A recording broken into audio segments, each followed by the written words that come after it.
Hai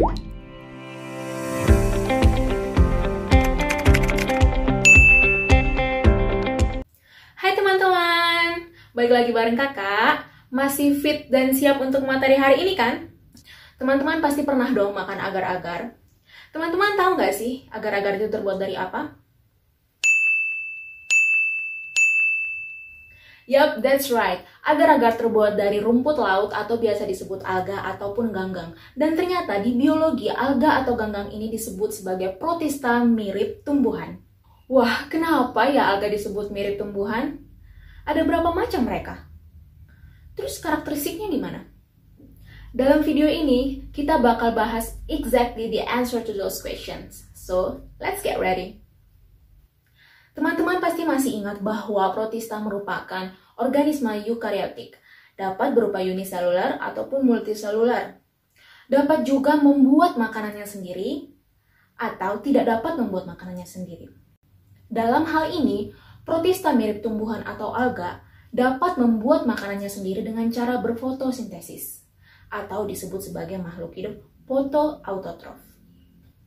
Kok bisa fotosintesis, Kak? Tentu saja karena dia memiliki klorofil layaknya tumbuhan untuk berfotosintesis. Namun, alga tidak dapat dikategorikan sebagai tumbuhan sejati karena tidak dapat dibedakan antara akar, batang, dan juga daunnya. Selain itu, habitat alga merupakan wilayah perairan, baik perairan tawar ataupun air laut, dan juga wilayah-wilayah yang lembab. Alga dapat dikategorikan menjadi 6 filum berdasarkan pigmen dominan yang dimiliki.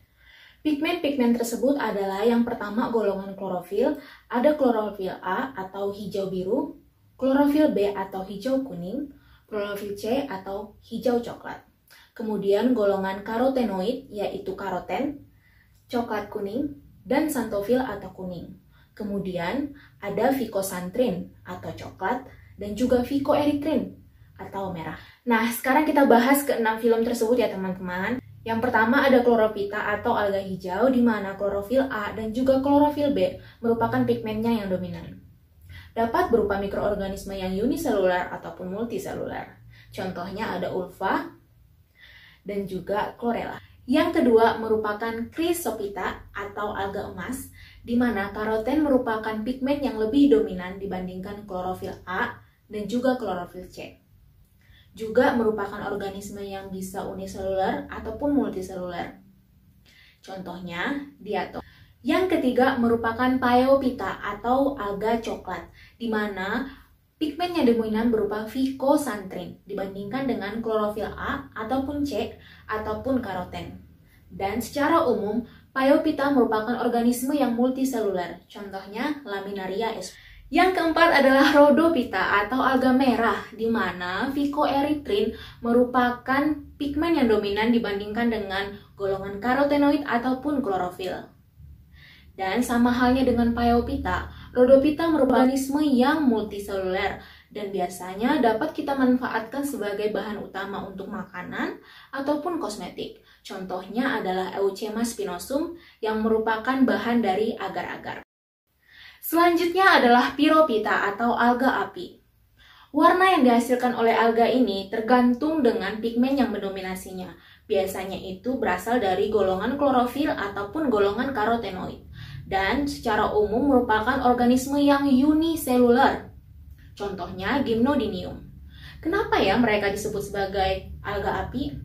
Ternyata sebagian besar alga api memiliki cangkang yang berfosfor di mana pada malam hari dapat berpendar.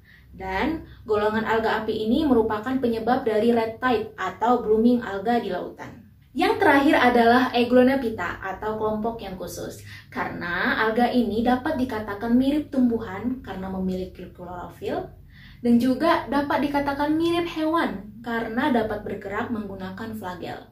Contohnya adalah Euglena viridis.